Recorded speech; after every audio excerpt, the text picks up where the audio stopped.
এখন কেউ কেউ দাবি করে অমুক আন্দোলনের মাস্টার মাইন্ড, অমুকের নেতৃত্বে এই আন্দোলন সফল হয়েছে। এগুলা সব ভুয়া। না, জুলাই আন্দোলনে আমি কখনোই মাস্টার মাইন্ড হিসেবে দেখি না। সেটির মাস্টার মাইন্ড হচ্ছে এই দেশের রিক্সা চালক, ভ্যান চালক, ছাত্র, জনতা, মাদ্রাসার ছাত্র। সেটির মাস্টার মাইন্ড এমনকি ছোট ছোট শিশু। ছাত্র দলের উদ্দেশ্যে যে কথাটি বলেছেন আদু ভাই, এই যে রাকিব নাসির সম্মুখ যোদ্ধা হিসেবে জুলাই গণ অভ্যুত্থানের নেতৃত্ব দিয়েছেন রাজপথে, আপনার দলের কোনো একজন নেতা রাজপথের সম্মুখ যোদ্ধা হিসেবে কিন্তু থাকেন। আগামীর লড়াইয়ে জাতির প্রয়োজনে সামনের সারিতে থেকে আমরা যুদ্ধ চালিয়ে যাব। 25 এপ্রিল 2026 জামায়াত ইসলামীর আমির, জাতীয় সংসদের বিরোধী দলীয় নেতা ডাক্তার শফিকুর রহমান, তিনি জুলাই গণ অভ্যুত্থানে শহীদ পরিবার এবং আহতদের সঙ্গে মতবিনিময় করেছেন। সেখানে তিনি কিছু বক্তব্য দিয়েছেন। 24 জুলাই গণ অভ্যুত্থান ইস্যুতে বিএনপি এবং তারেক রহমানকে টার্গেট করে বা তারেক রহমানকে উদ্দেশ্য করে সেই বক্তব্যগুলো এবং বাস্তবতা আসলে কি। আপনারা 5 আগস্টের পর 7 আগস্ট পার্টি অফিসের সামনে দাঁড়িয়ে বললেন আমাদেরকে নির্বাচন দাও, আমরা ক্ষমতায় বসতে চাই। তারেক রহমান কখনো বলেনি যে নির্বাচন দাও, আমরা ক্ষমতায় বসবো। তারেক রহমান বলেছেন দ্রুত সময়ের মধ্যে নির্বাচন দিতে হবে এবং নির্বাচিত জনপ্রতিনিধিদের কাছে ক্ষমতা হস্তান্তর করতে হবে। দ্রুততম সময়ের মধ্যে জাতীয় নির্বাচন অনুষ্ঠান করতে হবে। দ্রুততম সময়ের মধ্যে জনগণের ভোটে নির্বাচিত প্রতিনিধিদের কাছে ক্ষমতা হস্তান্তর করতে হবে। একবারও বলেননি যে আমাদেরকে ক্ষমতা দাও। আপনি তো ক্ষমতা আসতে পারতেন, আপনি বিরোধী দলীয় নেতা হয়েছেন আজকে। অবশ্যই তো সেই নির্বাচনের কারণেই তো আপনারা তো নির্বাচন চাননি, জামায়াতে ইসলামী তো নির্বাচন চায়নি, বিএনপি তো বারবার নির্বাচন চেয়েছে। শুধু 7 আগস্টে না, 5 আগস্টেও কিন্তু তারেক রহমান যে বিজয়ী ভাষণ দিয়েছিলেন সেখানেও কিন্তু একটি রূপরেখা দিয়েছিলেন আগামী দিনের রাজনীতি এবং নির্বাচন পদ্ধতি কি হবে। শহীদ পরিবারের দুঃখ আপনাদের অন্তরকে স্পর্শ করে নাই। আহত পঙ্গুদের নিয়ে আপনাদের কোনো কর্মসূচি ভাবনা জাতি দেখে নাই। জামায়াতের আমির, আপনি এখানে অসত্য তথ্য দিয়েছেন। আহত পঙ্গু জেলখানায় যারা বন্দী ছিলেন তাদের বিষয়ে, তাদের পক্ষে অবস্থান নিয়ে একমাত্র তারেক রহমানই রাজনৈতিক অভিভাবক হিসাবে প্রথম উনি বক্তব্য দিয়েছেন, যেই বক্তব্য ওনার ভেরিফাইড ফেসবুক পেজে দিনে দিনে 22 মিলিয়নের বেশি মানুষ দেখেছেন। সেদিন একমাত্র তারেক রহমানই কিন্তু এই আহত পঙ্গু শহীদ পরিবার, জেলখানায় যারা আছেন, কারাবন্দী যারা আছেন, কি বলেছিলেন তারেক রহমান সেদিন, একটু মনোযোগ দিয়ে শুনবেন। প্রিয় দেশবাসী, বিজয়ের এই ঐতিহাসিক মুহূর্তে আমি আজ সেই সব মায়েদের প্রতি বিনম্র শ্রদ্ধা জানাই, এই গণবিপ্লবে যারা তাদের প্রিয় সন্তানকে হারিয়েছেন। এভাবে গত 15 বছরে ফ্যাসিবাদী শাসনকালে অনেক সন্তান তার প্রিয়তম পিতাকে হারিয়েছেন, অনেক স্ত্রী প্রিয়তম স্বামী হারিয়েছেন। গুম, খুন, অপহরণ করে অসংখ্য মায়ের বুক খালি করে দেওয়া হয়েছে।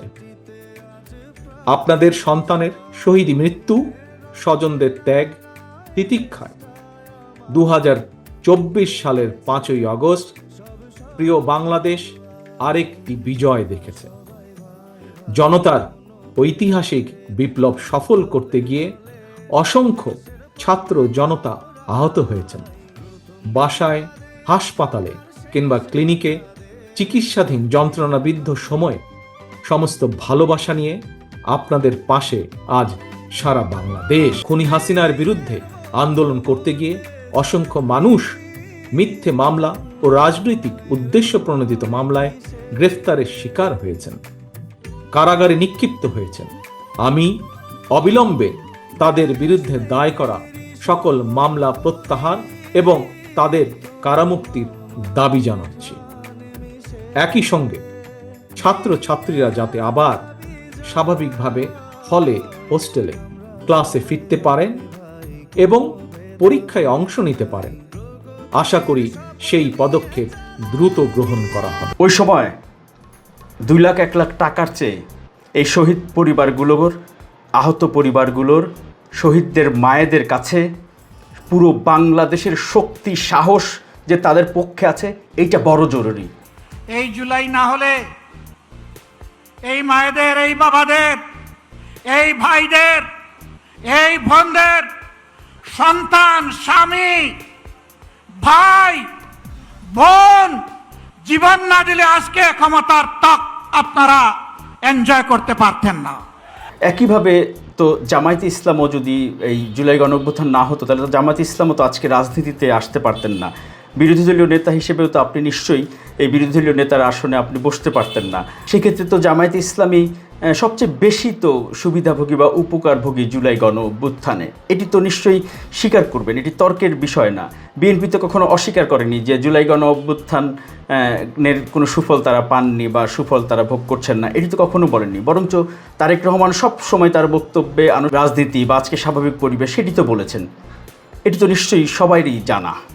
আপনারা এই বিপ্লবের বেনিফিশিয়ারি, যারা বিদেশে ছিলেন স্বদেশে আসার সুযোগ পেয়েছেন। এই বিপ্লব না হলে আপনারা বোধহয় কল্পনাও করতেন না দেশে ফিরে আসার। জুলাই আগস্টের গণ অভ্যুত্থানের সময় আপনি কোথায় ছিলেন, কোন ভূমিকায় ছিলেন? আপনি ফেসবুকে একটা পোস্টও তো দেননি, একটি ভিডিও বার্তা দিয়েও তো সমর্থন জানাননি। আপনার দলের আরও যারা শীর্ষ নেতৃবৃন্দ আছে তাদের কারোই তো কোনো রকম কোনো ভূমিকা, কোনো রকম একটি সমর্থন দেয়া ছাত্র জনতার এই আন্দোলনে সেটি তো নেই। আপনার তো বিশেষ করে না, আপনার তো ফেসবুকে এত বেশি সক্রিয়, একটি সমর্থন তো জানাতে পারেননি। কিন্তু তারেক রহমান বিদেশে তিনি ছিলেন জুন মাসের 15 তারিখ থেকে শুরু করে 24-এর, এরপরে জুলাই মাসের 16 জুলাই যখন আবু সাইদ ওয়াসিমরা শহীদ হন, তখন কিন্তু তারেক রহমান তিনি কিন্তু দফা 1 দাবি 1 খুনি হাসিনার পদত্যাগ, রাজনৈতিক নেতা হিসেবে প্রথম কিন্তু তারেক রহমানই কিন্তু এই ঘোষণা দিয়েছিলেন। হোক এই মুহূর্তের স্লোগান দফা 1 দাবি 1 খুনি হাসিনা পদত্যাগ। কিন্তু আপনাদের তো কোনো পদক্ষেপ ভূমিকা তো আপনাদের তখন ছিল না। এখন অনেক কথা হয়তো বলতে পারছেন, বাহাবা পান বা সুযোগ আপনাদের সৃষ্টি হয়েছে। আমি তথ্যপাত্রগুলো জাস্ট তুলে ধরছি। এখন কেউ কেউ দাবি করে অমুক আন্দোলনের মাস্টার মাইন্ড, অমুকের নেতৃত্বে এই আন্দোলন সফল হয়েছে। এগুলা সব ভুয়া। না, তারেক রহমান কখনো এই আন্দোলনের মাস্টার মাইন্ড বা উনি নিজে কখনো দাবি করেননি। তারেক রহমান সবসময় বলেছেন এটি ছাত্র শ্রমিক জনতার আন্দোলন। 2024 সালের 5ই আগস্ট 5 তারিখের যে আন্দোলন, যে পতন স্বৈরাচারের, সেটির মাস্টার মাইন্ড হচ্ছে এই দেশের গৃহবধূ, সেটির মাস্টার মাইন্ড হচ্ছে এই দেশের মুদির দোকানদার, ক্ষুদ্র মুদির দোকানদার, সেটির মাস্টার মাইন্ড হচ্ছে এই দেশের রিক্সা চালক, ভ্যান চালক, সিএনজি চালক, বাসের হেল্পার, ছাত্র জনতা, মাদ্রাসার ছাত্র, ইউনিভার্সিটি কলেজ, প্রাইভেট ইউনিভার্সিটি সহ স্কুল কলেজের ছাত্র, সেটির মাস্টার মাইন্ড। এমনকি ছোট ছোট শিশু, 63 জন শিশু মারা গিয়েছে সেই আন্দোলনে। না, আমি অবশ্যই এই জুলাই আন্দোলনে আমি কখনোই মাস্টার মাইন্ড হিসেবে দেখি না। আমি বিশ্বাস করি দৃঢ়ভাবে সমাজের দল মত নির্বিশেষে, শ্রেণী বিন্যাস নির্বিশেষে প্রত্যেকটি মানুষের অবদান আছে। এই আন্দোলন ছিল বাংলাদেশের জনগণের আন্দোলন, যারা গণতন্ত্রে বিশ্বাস করে।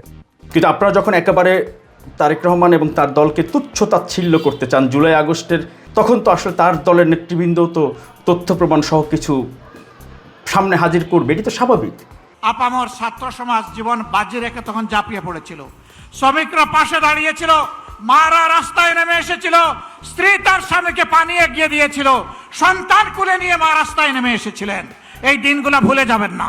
তারেক রহমান কখনো ভুলে যাননি, বরঞ্চ তারেক রহমানই বারবার তিনি যখন আনুষ্ঠানিক কোনো বক্তব্য দিয়েছেন তখন এই ছাত্র জনতা, আহত শহীদ পরিবার বা যারা শহীদ হয়েছেন বিভিন্ন শ্রেণী পেশার মানুষ, তাদের নাম উল্লেখ করে করে বক্তব্য দিয়েছেন। ছাত্র জনতার গণ অভ্যুত্থানে বিশ্ববিদ্যালয়ের ছাত্র শহীদ আবু সাইদ, মাহফুজুর রহমান মুগ্ধ, কলেজ ছাত্র ওয়াসিম আকরাম, মাদ্রাসা ছাত্র আবদুল্লাহ আল মামুন, স্কুল ছাত্র রিফাত হোসেন, 60 বছর বয়সী একজন মা মায়া ইসলাম, 6 বছর বয়সী শিশু রিয়া গোপ, কিশোরী ছাত্রী নাইমা সুলতানা, কুমিল্লার আইনজীবী আবুল কালাম, চুয়াডাঙ্গার রাজমিস্ত্রি উজ্জ্বল হোসেন, নোয়াখালীর দোকান কর্মচারী আসিফ, বরগুনার ওষুধ কোম্পানির সেলসম্যান আল আমিনের মতন বিভিন্ন শ্রেণী পেশার হাজারো মানুষ শহীদ হয়েছেন। অসংখ্য মানুষ দেশের বিভিন্ন হাসপাতালে চিকিৎসাধীন রয়েছেন। পাবনার গাড়ি চালক আরাফাত হোসেন, মিরপুরে গুলিবিদ্ধ 22 বছর বয়সী মুস্তাকিম, দোকান কর্মচারী আতিকুল, অষ্টম শ্রেণীর শিক্ষার্থী তামিমের মতন অনেকের, বহু মানুষের হাত কিংবা পা কেটে ফেলতে হয়েছে। শত শত মানুষ দৃষ্টিশক্তি হারিয়ে ফেলেছেন, অন্ধ হয়ে গিয়েছেন চিরতরে, পঙ্গু হয়েছেন শত শত মানুষ চিরতরে। অসংখ্য প্রাণের বিনিময় 5ই আগস্ট অর্জিত স্বাধীনতায় গণতান্ত্রিকামী মানুষ আরও একবার স্বাধীনতার স্বাদ উপভোগ করলেও হাসিনা পতন আন্দোলনে যেসব পরিবার তাদের সন্তান স্বজনকে হারিয়েছেন কিংবা আহতদের চিকিৎসা করাতে গিয়ে যেসব পরিবারে অসহনীয় দুর্দশা নেমে এসেছে, সেসব বীর সন্তানদের ঘরে মুক্তির স্বাদের সেই ছোঁয়া এখনো লাগেনি। প্রিয় দেশবাসী, গণ অভ্যুত্থানে যারা হতাহত হয়েছেন তাদের তালিকা তৈরি করে প্রয়োজনীয় সহায়তার লক্ষ্যে অন্তর্বর্তীকালীন সরকার ইতিমধ্যেই নানা উদ্যোগ গ্রহণ করেছেন। এটি অবশ্যই একটি ইতিবাচক পদক্ষেপ। তবে গণ অভ্যুত্থানে যারা হতাহত হয়েছেন তাদের পরিবারের সদস্যদেরকে রাষ্ট্রীয় আয়োজনে সম্বর্ধনা দেওয়া হলে, রাষ্ট্রীয়ভাবে সম্মান জানালে কিছু সময়ের জন্য হলেও হতাহতদের পরিবারগুলো হয়তো একটু মানসিক সান্ত্বনা পাবেন। এ ধরনের উদ্যোগ গণ অভ্যুত্থানে চেতনাকে আরও শানিত করবে বলে আমার বিশ্বাস। একই সঙ্গে প্রতি বছর 5ই আগস্টকে রাষ্ট্রীয় উদ্যোগে জাতীয় জীবনে একটি বিশেষ দিবস হিসাবে পালন করার বিষয়টিও বিবেচনা করা দরকার বলে সমাজের বিভিন্ন শ্রেণী পেশার মানুষ বিশ্বাস করেন। 20 আগস্ট 2024 তারেক রহমান দেশবাসীর উদ্দেশ্যে যে বক্তব্য দিয়েছিলেন, তাদের কথা যেভাবে স্মরণ করেছেন, এই বক্তব্যগুলো তো আপনি একবার শুনলে বারবার শুনতে মন চাবে। আমি এ প্রসঙ্গে আরও একটি বিষয় সরকারের দৃষ্টি আকর্ষণ করতে চাই। 2018 সালেও সারা দেশে কোটা সংস্কার আন্দোলন হয়েছিল। সেই সময়েও আন্দোলনকারীরা রাষ্ট্রীয় প্রতারণার শিকার হয়েছিলেন। গণহত্যাকারী হাসিনা আন্দোলনকারীদেরকে সেই সময়েও নির্মমভাবে দমন করতে চেয়েছিল, দমন করেছিল। এমনকি খুনি হাসিনা সেই সময়ে আহতদেরকে চিকিৎসার সুযোগ পর্যন্ত দেয়নি। সুতরাং দেরিতে হলেও 2018 সালের হতাহত কোটা সংস্কার আন্দোলনকারীদের বর্তমানে রাষ্ট্র কিভাবে সহায়তা করতে পারে সেটিও বিবেচনায় নেওয়া দরকার বলে আমি মনে করি। আমরা শপথ নিয়েছি, তারা শপথ নেন নাই। জাতির সাথে দেওয়া ওয়াদা ভঙ্গ করে জাতির সাথে তারা প্রতারণা করেছে। যেদিন তারা গণভোটের রায় অস্বীকার করেছেন, আমি বলেছিলাম বিএনপি আজকে থেকে ফেসিবাদের পথে যাত্রা শুরু করলো। বিএনপি তো জামায়াত ইসলামের মতো করে জবাব দিচ্ছেন না, ওনারা হয়তো অন্যভাবে জবাব দিচ্ছেন। গণভোটের যে 4টা শর্ত ছিল, 4টা শর্তের মধ্যে 3 নম্বরে যেই প্রথমেই 2টি ছিল নারী আসন বৃদ্ধি, নারীদের অংশগ্রহণ। জামায়াত ইসলাম কেন একজন নারী সংসদ সদস্যকে মনোনয়ন দেননি বলেন? নারী সদস্যের বিষয়ে ওনারা সম্মত হলেন, কিন্তু একজনকেও নমিনেশন দিলেন না মাননীয় স্পিকার। এইবার ডেপুটি স্পিকার পদে মনোনয়ন আমাদের মাননীয় প্রধানমন্ত্রী, আমি উপস্থিত ছিলাম, মাননীয় বিরোধী দলীয় নেতাকে বললেন যে জুলাই সনদ বাস্তবায়ন শুরু করি, চলেন ডেপুটি স্পিকারটা আপনারা নেন, নাম দেন। সর্বশেষ শুনলাম ওনারা একটা প্যাকেজ ডিল করতে চান, সিঙ্গেল করবেন না। নারী এমপি আপনি একজনও দেননি, ডেপুটি স্পিকার আপনি নেননি, 2টি আপনি প্রথমেই তো অমান্য করেছেন। গণভোট প্রথমে অমান্য করেছেন জামায়াত ইসলামী, একজন নারী সদস্য আপনারা দেন নাই। অমান্য রোজা রেখে আপনি যদি সিগারেট খান, সেটা সামনে রোজা ভাঙবে, গরুর মাংস খাইলেও তো রোজাই ভাঙবে, খেজুর খাইলেও তো রোজাই ভাঙবে, নাকি? রোজা ভাঙলো তো ভাঙছেই। শেষে আপনি ছাত্রদলের উদ্দেশ্যে যেই কথাটি বলেছেন, আদু ভাই ইঙ্গিত করেছেন ছাত্রদলের নেতাদেরকে, এই যে রাকিব, নাসির, তারপরে হচ্ছে আমান, আবিদ, এরাই কিন্তু রাজপথে সম্মুখ যোদ্ধা হিসেবে জুলাই গণ অভ্যুত্থানের নেতৃত্ব দিয়েছেন রাজপথে। অসংখ্য ফুটেজ প্রমাণ আছে। আপনার দলের কোনো একজন নেতা রাজপথে সম্মুখ যোদ্ধা হিসেবে কিন্তু থাকেনি। সাদিক কায়েমকে প্রেস কনফারেন্সের পাশে 2-1বার দেখা গিয়েছিল, আর কাউকে রাজপথে সম্মুখ যোদ্ধা হিসেবে একটা ভিডিও ফুটেজ, একটা প্রমাণ কিন্তু নেই। ছাত্রদলের সভাপতি, সাধারণ সম্পাদকরা অস্ত্র বন্দুকের মুখে, গুলির মুখে তারা কিন্তু প্রতিরোধ সংগ্রামে অংশ নিয়েছিল। অসংখ্য ভিডিও ফুটেজ প্রমাণে যে দেখেনি সবগুলো জুলাই আগস্টে সেই গণ অভ্যুত্থানের সময়। আপনার জায়গা থেকে নিশ্চয়ই জাতিকে অসত্য তথ্য, আংশিক তথ্য, বিকৃত মিথ্যা তথ্য দেয়া, কোনোভাবে নিশ্চয়ই বিভ্রান্ত করা জাতিকে, এটি অবশ্যই আমরা প্রত্যাশা করি না। এমনকি ঈদের দিন তারেক রহমান যেই বক্তব্য দিয়েছেন, ঈদের শুভেচ্ছা বার্তায় শহীদ পরিবার, আহত যারা রয়েছেন, হাসপাতালে ছিলেন, বীর জনতার রক্তক্ষয়ী গণ অভ্যুত্থানের মাধ্যমে ফ্যাসিবাদের পতন ঘটিয়ে দীর্ঘ ১.৫ দশক পর গুম, খুন, অপহরণের ভয়হীন স্বাধীন সার্বভৌম এক গণতান্ত্রিক পরিবেশে দেশের আপামর জনগণ এবছর পবিত্র ঈদ উল ফিতর উদযাপন করছেন। এবারের ঈদ আনন্দে তাই যোগ হয়েছে উচ্ছ্বাস, উৎসাহ, উদ্দীপনার এক নতুন মাত্রা। তবে মানুষের মনে পবিত্র আনন্দ উৎসবের এমন এক বাধাহীন উন্মিমুখর সময়ও অনেক মায়েদের মনে নেই ঈদের আনন্দ, অনেক পরিবারে নেই উৎসবের আমেজ। কারণ ফ্যাসিবাদের দীর্ঘ ১.৫ দশকের গুম, খুন, অপহরণ, জুলুম, নির্যাতনে স্বজনহারা, সন্তানহারা লাখো পরিবারে নেমে এসেছিল জাহিলিয়াতের অন্ধকার। শুধুমাত্র জুলাই আগস্টেরই পলাতক স্বৈরাচারের পতনের শেষ দিনগুলোতে প্রাণ হারিয়েছেন নানা শ্রেণী পেশার হাজারো মানুষ। ছাত্র, যুবক, কৃষক, শ্রমিক, রাজনৈতিক কর্মী কিংবা নিরীহ পথচারী, এমনকি নারী, শিশু, বৃদ্ধ পর্যন্ত সেই ফ্যাসিস্টের বুলেট থেকে রক্ষা পায়নি। আহত হয়েছেন প্রায় ২০,০০০-এরও বেশি মানুষ। ফ্যাসিবাদ পতন আন্দোলনে হতাহতের পরিবারগুলোতে আজ তাই ঈদ উৎসবের বাঁধ ভাঙা উচ্ছ্বাস নেই। ঈদের দিনেও হয়তো সন্তানহারা কোনো কোনো মায়ের চোখে থাকবে পানি। এই আনন্দ ঘন সময়ও স্বজনদের হৃদয়ে আপনজন হারানোর নিঃশব্দ কান্না। মাফিয়া চক্রের নির্মমতায় হাসপাতালে চিকিৎসাধীন আহত প্রিয় মানুষটির কাছে বসেই অনেককে এই ঈদ আনন্দের এই দিনটিতে কাটাতে হচ্ছে আশা, নিরাশা অথবা হতাশায়। প্রিয় দেশবাসী, দীর্ঘ ১.৫ দশক ধরে ফ্যাসিবাদী শাসন চালাতে গিয়ে যারা মানুষের ঈদ উৎসবের আনন্দকে ধ্বংস করে দিয়েছে, যারা অস্ত্রের জোরে মায়েদের বুক থেকে তাদের প্রিয় সন্তানদেরকে কেড়ে নিয়েছে, যারা দেশের অসংখ্য অগণিত সন্তানকে পিতৃহারা বা মাতৃহারা করেছে, এই বাংলাদেশে অবশ্যই তাদের বিচার হতেই হবে।